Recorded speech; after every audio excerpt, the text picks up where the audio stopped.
When I looked in the mirror, when I think about this question, all I could think about is looking at the mirror and saying, who is this?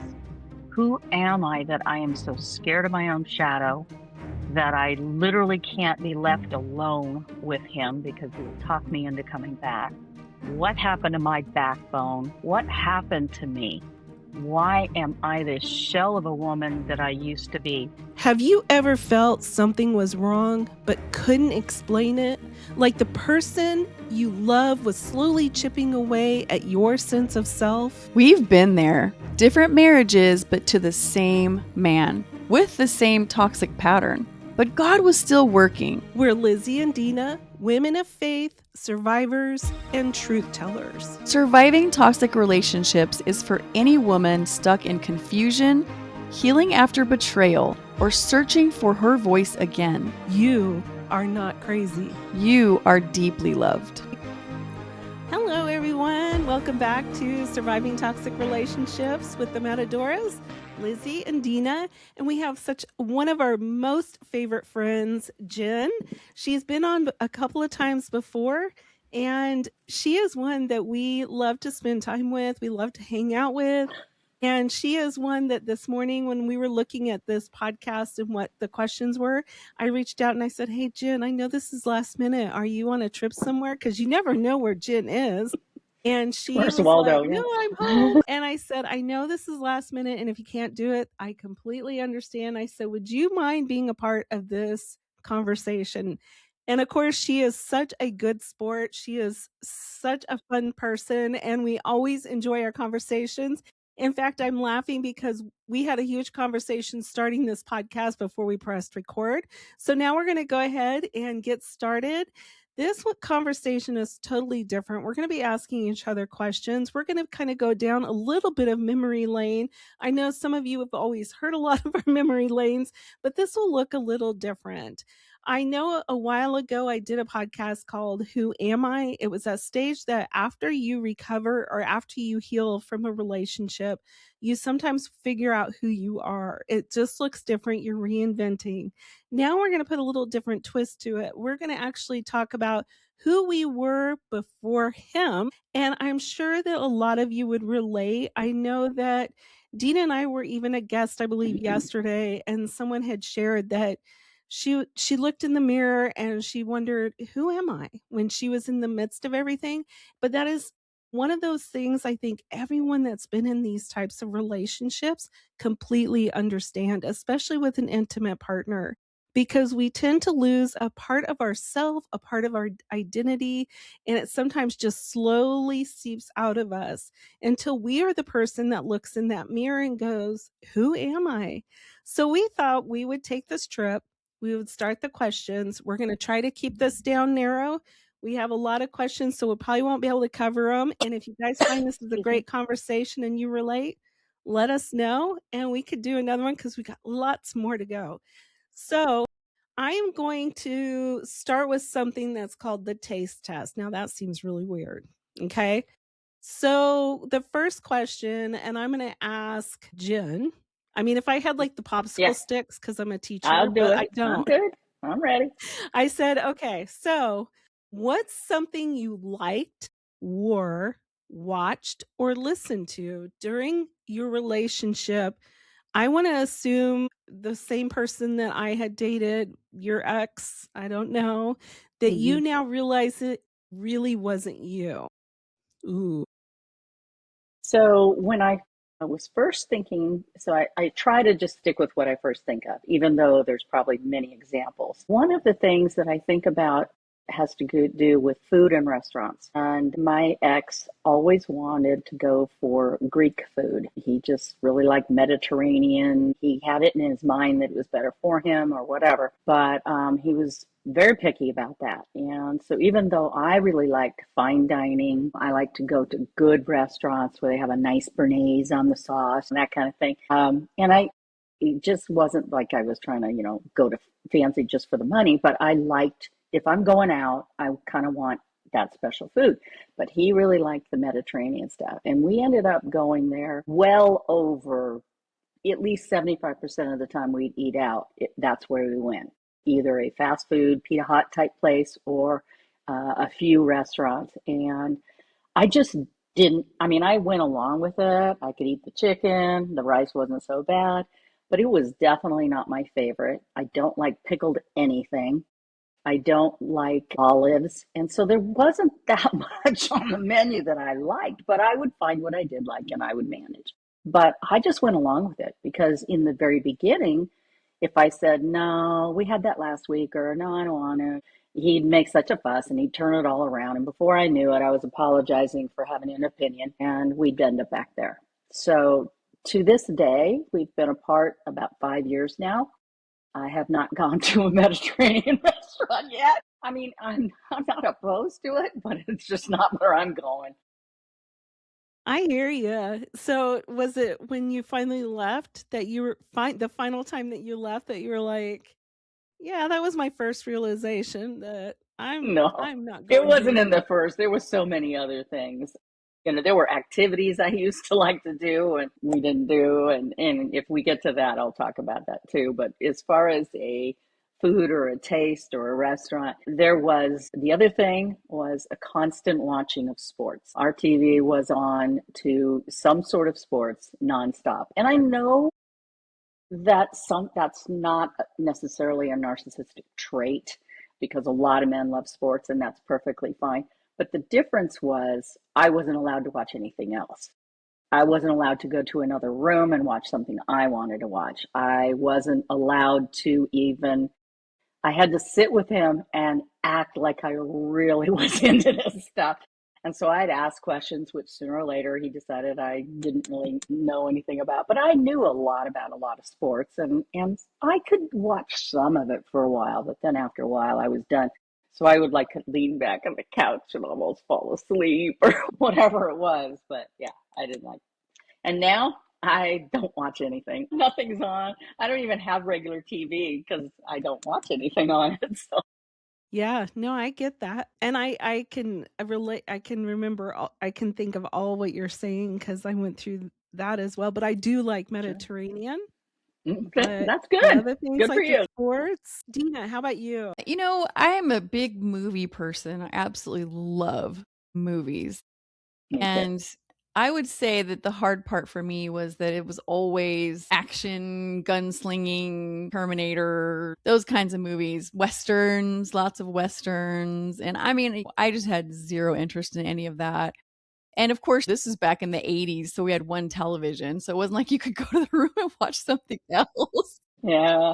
And if I did, he would squawk about it. And then what you said, Jen, too, with the sports always being on, if it wasn't an action movie of some sort, even going out to the movies was a big treat because he was also a financially abusive person. And so we never had any money. But if we did go out as a big treat to a movie, then of course it was still one of the movies he wanted, which I Hmm. would tolerate, but not really love. But yeah, definitely the sports constantly, and same as you, I'm falling asleep on the couch because I just can't do it. So of course sticks his feet in my lap, and so that's my job. Sit here and tolerate whatever I'm watching and rub my feet. Nope, doesn't matter. Yeah. You worked all day and had took care of Well, I four had the kids. reverse. I had to rub the head.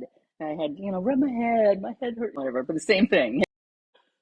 And do Oh you my know what? goodness. Now I go to the movies by myself all the time and I see anything I want to see. And sometimes I see it twice. And I'm not apologizing, and there's no angry man in my house. So it's all good. That is all good. And that works. That works. Okay, Yeah. so either one of you, what Wait, what something about you, Lizzie? Yeah, you have to answer. Yeah, Lizzie, you don't get away with Come this. on. Yeah. okay, so I'm gonna go back. It's I'm gonna go back to my first marriage. So imagine I graduated from high school in 1987, but I had a black patent jacket. I always had my hair really poofed. Really, I always loved the modern type clothes and the real whatever trend. I think it was the Boy George look I liked. A little Madonna look. And I remember he hated it so much that I let go of all of that. The trendy clothes, the hairstyles, the looks, and I slowly became what he wanted me to be, thinking that I was wanting to make him happy and be the good wife. And it's funny because now I'm shifting again, kind of going back because this was my next part of the question. I am actually going back to that look. If black patent jacket was back in, I probably would buy it. My Yeah. hair, the big earrings, the just Yeah. like let me stand out. And that is really crazy because that is very recent of me, literally in the last month. And I think this is because I'm on this new journey of reinvention, and I've been Yeah. divorced from him since, well, I forget when, since before I was even graduated from college. So I would say at least 20 years. And Hmm. so now I really enjoy being able to put on my funky earrings if I wanna wear my funky Yeah. earrings, loudness. I still haven't gotten back to the bold clothes, like the when I say But you're bold, I not mean wearing leopard? I'm not You're wearing not wearing a leopard, but leopard top? leopard's back in though, you wear it well, Jen. So I would say that's what's making me because this is my next question. My next question was actually, what's something you've picked back up since, something that felt like, "Oh, this is mine again." And it's funny because I thought, well, I guess I can kind of combine those two questions and say that is really where I'm coming back to of wearing the clothes that I want to wear. And I think even with my second husband, I was very sensitive. Dina and I shared Rex, wanted to wear things that made him like it or whatever. But Hmm. now, not at all. And the irony of it all is I haven't worn a dress in years. I don't wear dresses, don't buy them. I bought 3 dresses and I wore one to work for the very first time ever. And they're comfortable if they're the right kind. Yeah. They're the I like comfortable dresses ones, again. yeah, but I Yeah. mean, it's that is part of a new part of me that Hmm. is learning to say, "I like dresses," and I've always been intimidated of them. And I don't know why. I was always a tomboy when I was really young, but it was always a mental thing, and I always looked at dresses going, "I really like them." So now I'm putting on dresses. I've got 3 more co 2 more coming in, and I am going to be I like this. Yeah. I like Yeah. being me the way I Yeah. wanna be with the fashion. It may not be something a lot of people would wear, and I think I'm okay with that. I'm No, able to be you're okay more to be who bold. you are, Right, which is right. a huge component of us. It's part of the narcissistic relationship and trying to please, but it also, for many of us, was this huge part of our lives where we were just trying to fit in or not cause too much attention. And there has been, for many women, whether they're in this kind of a bad, they will kind of subdue themselves for their work or for whatever it is. And so Or I, submission. They think they're yes, being it's, submissive because they want to make their yeah, husband feel like right. they're respected in how we dress or how we Mhm. appear or present ourselves.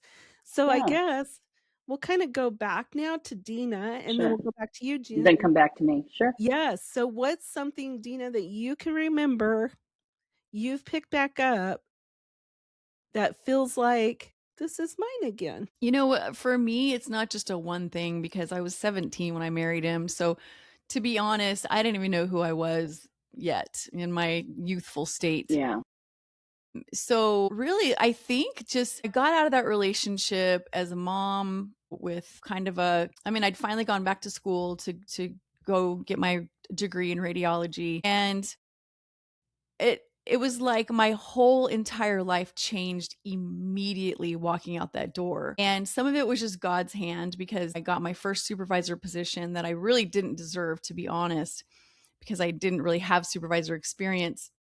But I got a position, and then I had this, I could take care of myself financially for the first time ever. It was absolutely amazing.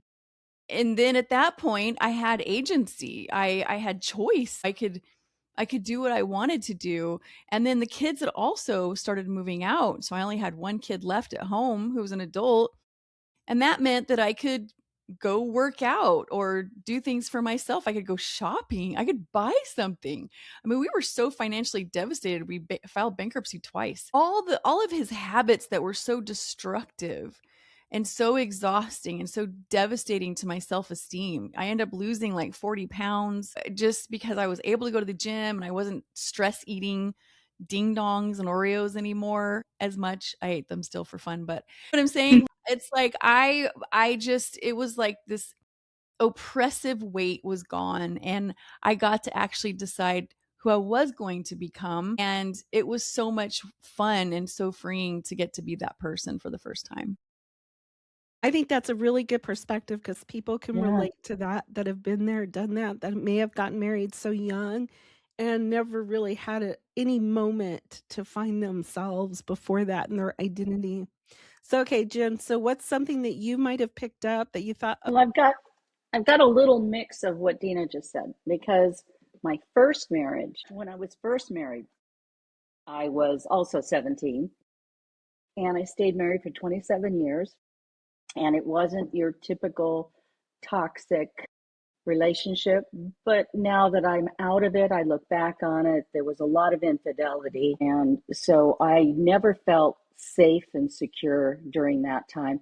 But I was allowed to, within our meager means, because you're so young, you have nothing, decorate my own house, put a few things up, whatever. And my spouse never fussed at me about that. So I had 27 years of being able to choose the bedspread, choose the drapes, choose the things, and it was, to me, it was normal. So then, fast forward, after that marriage ends, 5 years later, I remarry. And when I remarried, I married the toxic narcissist. And he had such a need for control that I was not allowed to do any of that.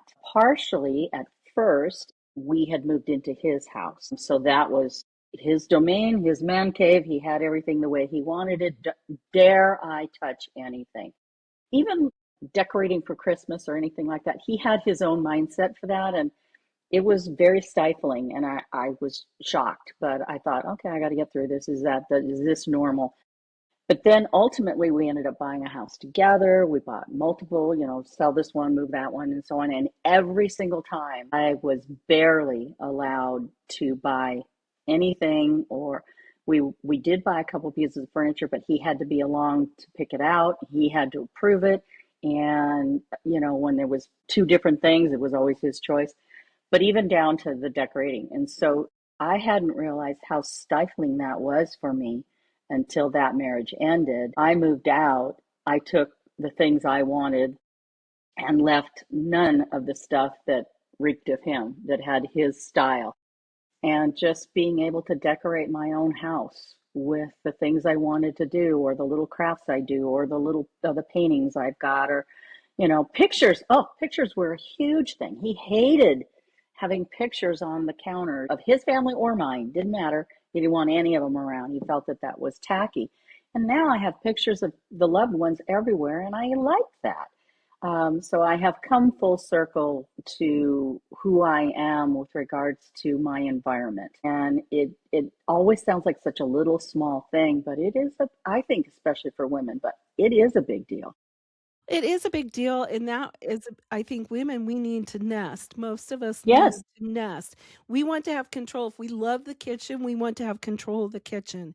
If we love the Hmm. decorating, we want to have control of the decorating because that is our innate, I think, nesting part of just who we were created to be. I can already tell we're running out of time, but I don't I wanna say know, it we're goes running out so of time. fast. But I do wanna ask another set of questions.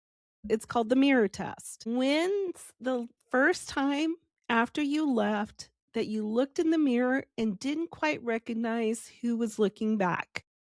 Not physically, more like, who is she? Either one can answer first if something comes to your mind. I think for me, it's when I met my current husband, because after getting through the initial relationship where you're terrified because you're just thinking, what if this fails? What if this is another toxic relationship? And you're seeing everything that happens as a sign that it might be. And then you get into the relationship and you get attached to this person. Now you're terrified of loss because you don't realize how much loss you've endured in your life and that you just can't handle any more loss. And then you finally get into this groove where you realize that they're a great person. You realize that you're safe and then you're happy.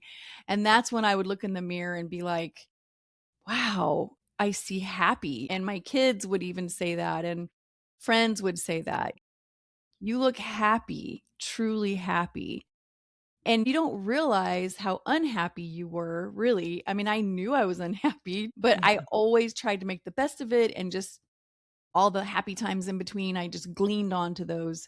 But people notice and people see. So it's pretty amazing to look in the mirror Yeah. and see happiness. And that was the question that should have been tied. So I think I'm gonna ask it in dual because the question is, were you scared or excited about what you were starting to see in the mirror? Because Dina, you and I know, and I know you too, Jen, we probably heard a lot of people that were probably very scared, or if they were in that relationship and they're looking in that mirror for the first time, there's a sense of grief. There's a sense of all kinds of emotions, but it's interesting to think that when we look in that mirror, it could look different for each of us, right? My looking in the mirror, really after the first marriage, I had 4 young children. I was working, I was going to school full time, and all my boys had different activities after school. So my life by myself as a single parent, I was on survival mode. So I didn't really take time to look in the mirror. My real looking in the mirror was at the end of my second marriage. I think when I looked in the mirror this after that marriage, I thought, first of all, there was that shock looking in there going, "How did I get here again? How did I not see the signs? I've lost more this time because before I thought, okay, I'm still young, I can still rebound, but here I am 50 and I've lost everything with credit shot. I don't know what I want to do. I don't know where I am. I don't know anybody here because we moved around so much. My kids were Yeah. all adults." So that first instinct was grief. It was loss.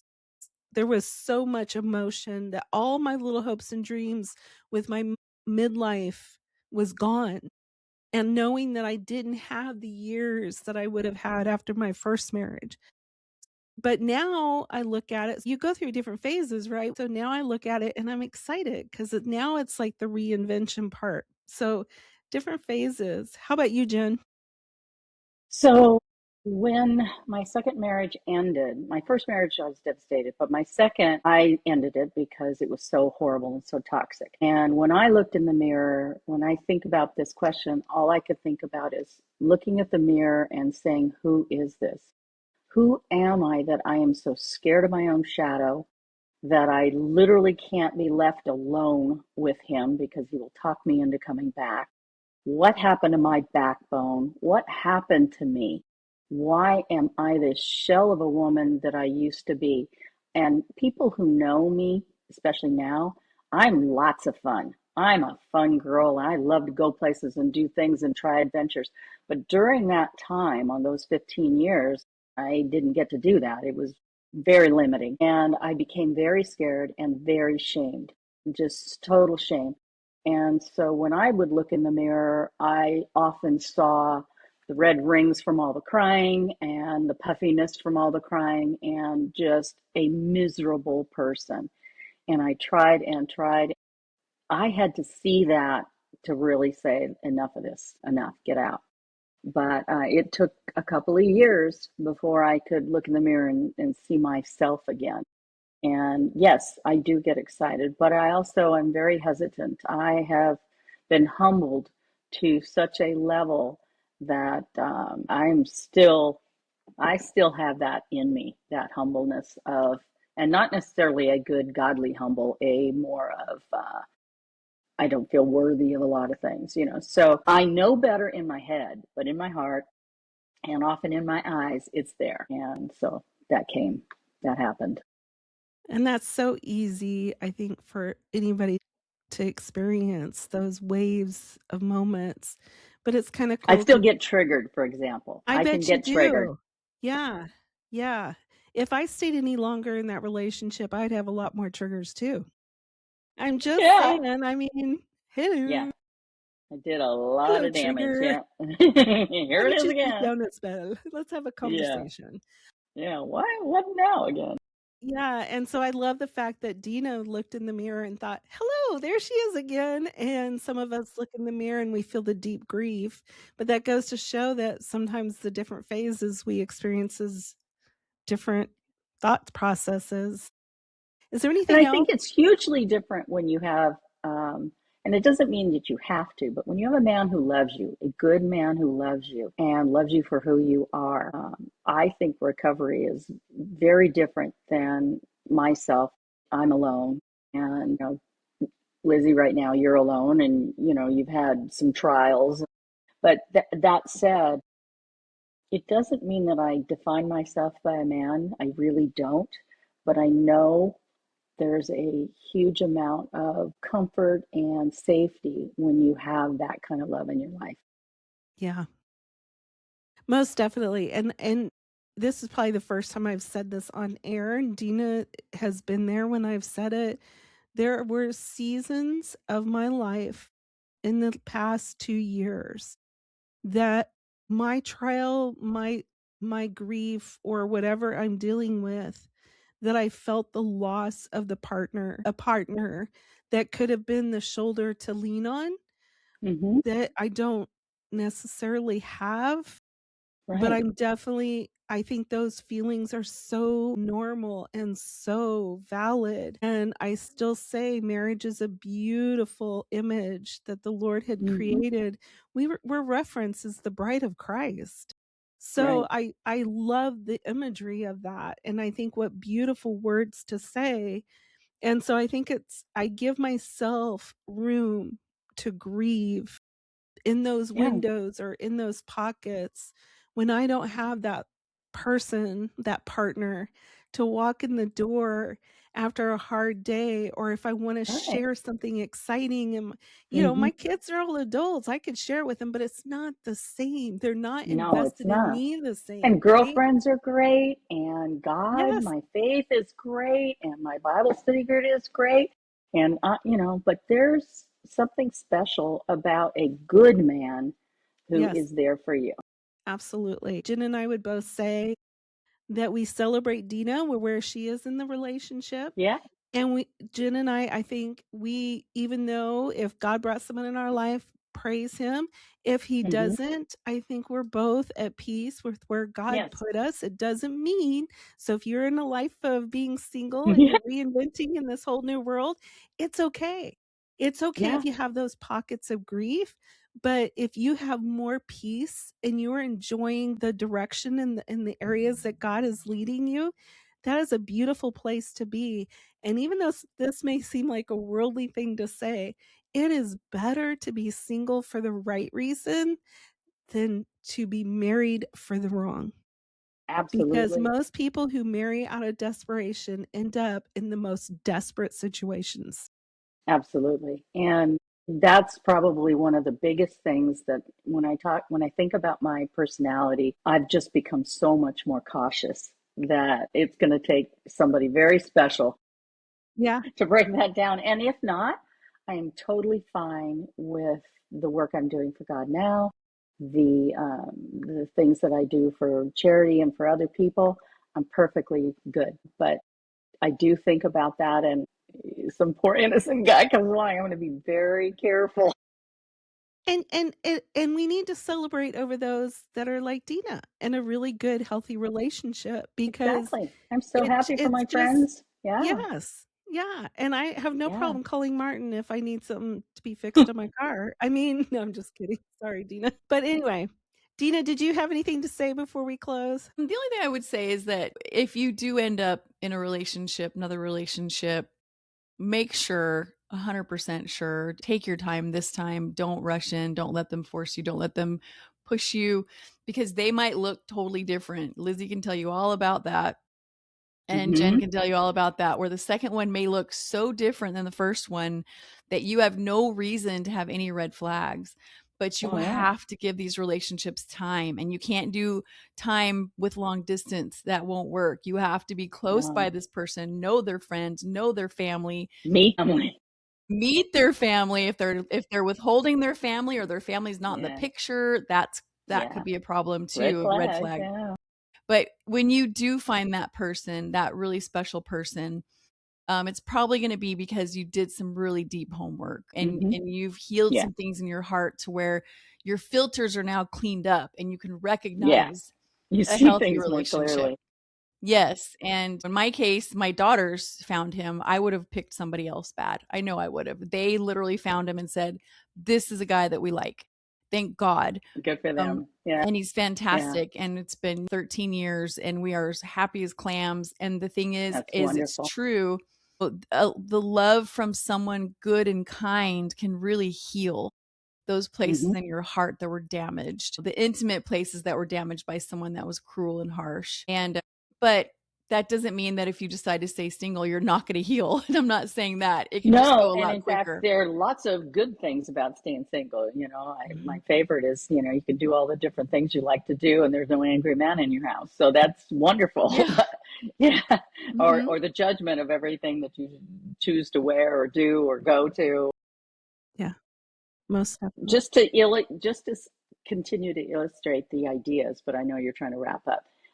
There are, like, for me, I was a person who loved to dance and have a good time and just be silly with my friends and others. And so during my 15-year marriage, that didn't happen. It was like that was not allowed. That was just not cool. But it was also one of the cookies that he used to lure me back. Oh, we'll go dancing this time. Or I know you've said you wanted to go dancing. We should do that more. And he started to just use it to kind of lure me back. And then, of course, it wasn't there. So a big thing for me now is I dance around my house. There you I go. dance all the time. Yeah. There Yeah. you go. So So that's that, if when you come through it and you get back to who you are, who I am is somebody who likes to be goofy and dance around the house. Absolutely. I think that a lot of people can resonate with that. I know Dina and I'm sure Jen too, would love to see any comments or emails that say, what do you look like or look at? What do you see when you look at the mirror right now? And what phase are you in? Are you in the marriage or in the relationship and you're looking in the mirror and you're going, where did she go? Yeah. Or are you the person that is out and you're still lost, like my midlife experience, and I was lost. I was hurting financially. I had no kids around. It was just a different season. And I thought, who am I? How did I get here Hmm. again?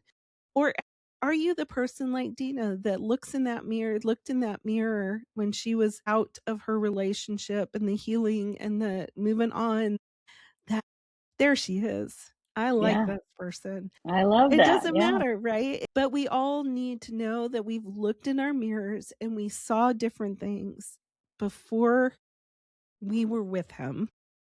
And Hmm. who you are or were with him does not mean that that is the final stage of who you will become. So, Jen, I am so thankful you joined us today. It was so much fun and I You're welcome. loved Lots of spending fun. time with you. It's been so long and we're not going to let it go that long again. And then, of course, yeah, I can't say much for Dina. I feel like, yeah, Dina, she You two are buds. You, I you're feel like you're we're involved one every here time I turn on the around. You're podcast. Yeah. whatever It's you're like we're doing, you're one. both doing. Yeah, yeah, we stick together pretty close, that's for darn sure. Yeah. Yeah. So, Yeah. but no matter who you are, we just want to say that we are so thankful that you took the time to either Yeah. listen, to watch. We'd love your comments. We'd love for you to share. Whatever you do, just know in whatever stage you are in, you are not alone. You are not